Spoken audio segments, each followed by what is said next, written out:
YouTube channel. My name is doctor Shringarika Saxena and natural healing homeopathy में आप सभी का स्वागत है। जैसा कि आप जानते हैं, गर्मी बहुत ज़्यादा बढ़ गई है। गर्मी बढ़ने के साथ साथ लोगों में डिहाइड्रेशन और डायरिया जैसी समस्याएं भी शुरू हो गई हैं। तो आज हम इस वीडियो में बात करेंगे कि गर्मी के मौसम में डायरिया और डिहाइड्रेशन क्यों होता है, क्या कारण है इसके, इनके लक्षण और इनके बचाव के तरीके क्या हैं और इनका होम्योपैथी में इलाज है।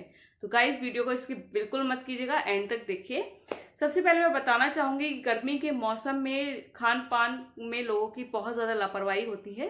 कई बार खाना खराब हो जाता है और लोग कई बार इसको नज़रअंदाज कर देते हैं, जिसकी वजह से जो बैक्टीरिया वायरस होते हैं वो हमारी बॉडी में चले जाते हैं। और उन बैक्टीरिया वायरस के इन्फेक्शन की वजह से लूज मोशन शुरू हो जाती हैं, दर्द के साथ ऐंठन भी होती है पेट में, जिसे डायरिया कहते हैं। और जब डायरिया होता है तो पानी की कमी बॉडी में बहुत ज़्यादा हो जाती है, जिसकी वजह से डिहाइड्रेशन हो जाता है। तो ये था गाइस कि हम डिहाइड्रेशन और डायरिया क्या होता है। अब हम बात करेंगे कि डायरिया और डिहाइड्रेशन क्यों होता है। तो पहला कारण, इसका जो कारण है वो पहला कारण इसका क्या है, स्ट्रीट फूड का ज़्यादा सेवन। जो स्ट्रीट फूड होता है लोग बहुत ज़्यादा पसंद करते हैं और बहुत ज़्यादा खाते हैं, लेकिन गर्मी के मौसम में ये सबसे ज़्यादा नुकसानदायक होता है। तो स्ट्रीट फूड का सेवन सबसे ज़्यादा बड़ा कारण है। दूसरा कारण है बासी और दूषित भोजन। कई बार नहीं पता होता है कि खाना खराब हो गया है, हम फ्रिज में रख देते हैं, नहीं पता लगता कि खाना बहुत ज़्यादा खराब हो रहा है या हल्का फुल्का खराब हो रहा है और हम खा लेते हैं। तो वो भी हमारा सबसे बड़ा कारण है डायरिया होने का। तीसरा कारण है कुछ दवाओं का लगातार सेवन, जैसे गैस के टैबलेट है, दर्द की टैबलेट है, हम लोग खा रहे होते हैं गर्मी में, लेकिन हमें पता नहीं होता कि वो बॉडी में हमारा कितना इफेक्ट डाल रहा है। तो वो भी हमारा सबसे बड़ा कारण है कुछ दवाओं का सेवन, कि हमारी बॉडी पे डायरिया प्रोड्यूस कर सकता है। फिर है बैक्टीरिया वायरस। आपको मैंने बताया ही था कि जब खाना खराब होने लग जाता है, हमें नहीं पता होता कि इसमें बैक्टीरिया पनपने लग जाते हैं, वही हम खा जाते हैं, तो वो सबसे बड़ा कारण है डायरिया होने का। चौथा कारण है कि छोटी बड़ी आंत में कोई समस्या आ रही है, या फिर पांच सबसे एंड का जो कारण है वो है लू और हीट स्ट्रोक। लू और हीट स्ट्रोक की वजह से या सन स्ट्रोक की वजह से भी डायरिया हो जाता है। तो ये थे हमारे कारण कि क्या क्या कारण होते हैं डायरिया और डिहाइड्रेशन के। अब हम बात करेंगे इसके लक्षण की कि क्या क्या लक्षण होते हैं। तो लक्षण जो है डायरिया और डिहाइड्रेशन के अलग अलग होते हैं। सबसे पहले मैं बात करना चाहूंगी कि डायरिया के लक्षण क्या क्या हैं। डायरिया के लक्षण, सबसे पहला लक्षण होता है लूज मोशन, दर्द पेट में, ऐंठन, साथ में चक्कर आना, उल्टी आना। तो ये सब जो होते हैं हमारे जो है लक्षण होते हैं।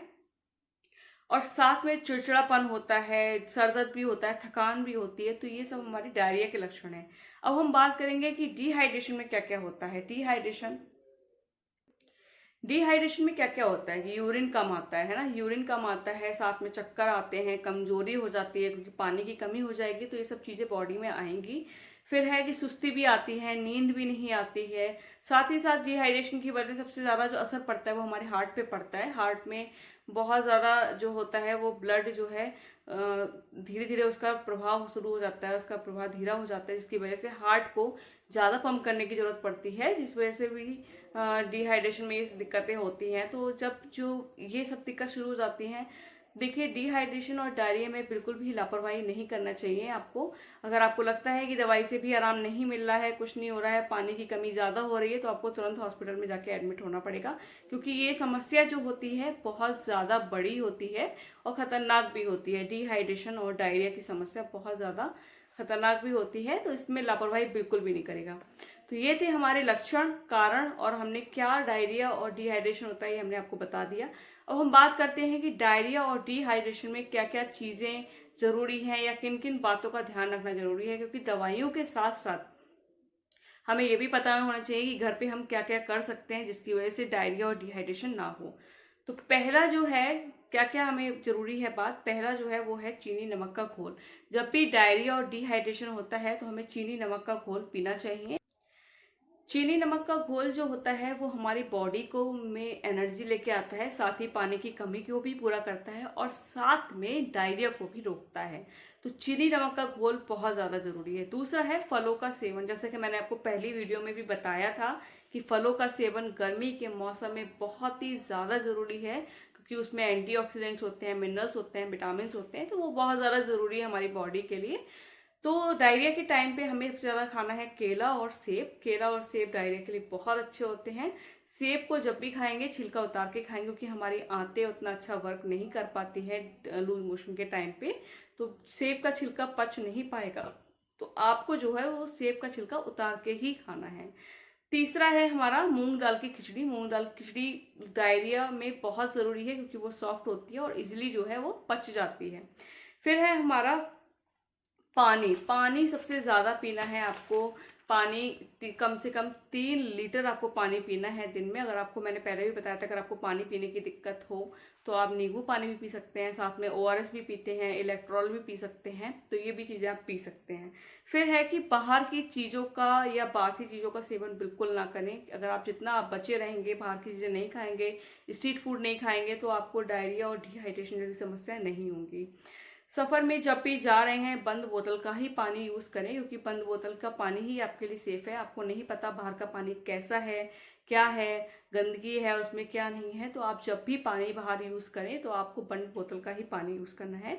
लास्ट है कि अपने हाथों को अच्छे से धोएं, क्योंकि सबसे ज़्यादा समस्याएं अपने हाथों से शुरू होती हैं। तो जब भी आप कुछ भी खाएंगे पिएंगे, अपने हाथों को अच्छे से धोएंगे, उसके बाद ही कुछ खाएंगे। ये थे हमारे कि क्या क्या बातें हमें ध्यान रखना ज़रूरी है। अब हम बात करते हैं कि इनका होम्योपैथी में क्या क्या ट्रीटमेंट है।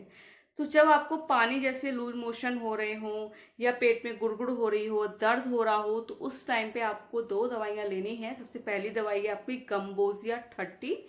गम्बोजिया 30 डायरिया और डिहाइड्रेशन के लिए सबसे अच्छी मेडिसिन है। जैसे पानी जैसे लूज मोशन हो रहे हो, जैसे आपको लग रहा हो कि पानी जो है पेट में ऐसा बज रहा, ऐसा चल रहा है कि जैसे बोतल खोल दी हो, डेट लाइक आपको पता लग रहा हो कि इतनी ज़्यादा आपके पेट में गुड़गुड़ हो रही है, तो उस टाइम पे आपको गम्बोजिया 30 की 2 बूंद सुबह दोपहर शाम आपको देनी है, 2 ड्रॉप सुबह दोपहर शाम। साथ ही दूसरी दवाई आपको देनी है होलेरिया एंटी डायसेंट्रिका। होलेरिया एंटी डायसेंट्रिका क्यू में देनी है, मदर टिंचर आता है इसका। इसकी 10 से 15 ड्रॉप सुबह शाम लेनी है, जिसकी वजह से आपका डायरिया और डिहाइड्रेशन जैसी समस्याएं दूर हो जाएंगी। दूसरी दवाई हम कब देंगे? जब आपको लगता है कि आपके खाने की वजह से दिक्कत हुई है, फूड पॉइजनिंग हो गई है, आपको सर दर्द बहुत ज़्यादा हो रहा है, दिक्कत हो रही है बहुत ज़्यादा, तब हम आपको वहाँ पे आर्सेनिक 30 आप लेंगे। वो बहुत अच्छी दवाई है आपको फूड पॉइजनिंग के लिए, जिसमें हम आर्सेनिक 30 देते हैं। इसकी 2 ड्रॉप जो है सुबह दोपहर शाम 3 टाइम लेंगे। साथ में अगर वॉमिटिंग हो रही है तो भी आप आर्सेनिक 30 ले सकते हैं। थर्ड दवाई है हमारी चाइना 30। चाइना 30 हमारी लूज मोशन के लिए, डिहाइड्रेशन के लिए, वॉमिटिंग के लिए सबसे अच्छी मेडिसिन है। साथ में आप वॉमिटिंग के लिए एपिकैक 30 भी दे सकते हैं। चाइना 30 की 2 बूंद सुबह दोपहर शाम। तो ये था हमारा होम्योपैथी ट्रीटमेंट की कौन सी दवाई कहाँ पे कारगर है, कहाँ पे ज़रूरी है, तो आप इसको लीजिए। कोई भी दवाई अगर आपको 24 घंटे के अंदर या 18-20 घंटे के अंदर आराम नहीं देती है, तो आप इमिडिएटली हॉस्पिटल जाएंगे, वहाँ जाके एडमिट होंगे या फिर अपने नज़दीकी किसी फिजिशियन को दिखाएंगे, ताकि आपको दिक्कत ज़्यादा ना पड़े। एंड में बस यही कहना चाहूँगी कि गर्मी का मौसम है, गर्मी के मौसम में बॉडी को हाइड्रेट रखना बहुत ज़्यादा ज़रूरी है। क्योंकि गाइस गर्मी के मौसम में हम जितना ज़्यादा हाइड्रेट या फ्रूट्स लेंगे, प्लेंटी ऑफ फ्रूट्स बहुत ज़्यादा ज़रूरी है। आपको जूस, नारियल पानी, नींबू पानी, ये सब आपको अपनी डाइट में शामिल करना है। साथ ही साथ दही, लस्सी, ये सब चीज़ें आप लीजिए, ताकि आपकी बॉडी जो है हाइड्रेट रहे और आप हर बीमारी से बचे रहें। मेरी वीडियो आपको पसंद आया हो तो लाइक, सब्सक्राइब एंड शेयर ज़रूर करें। Thank you.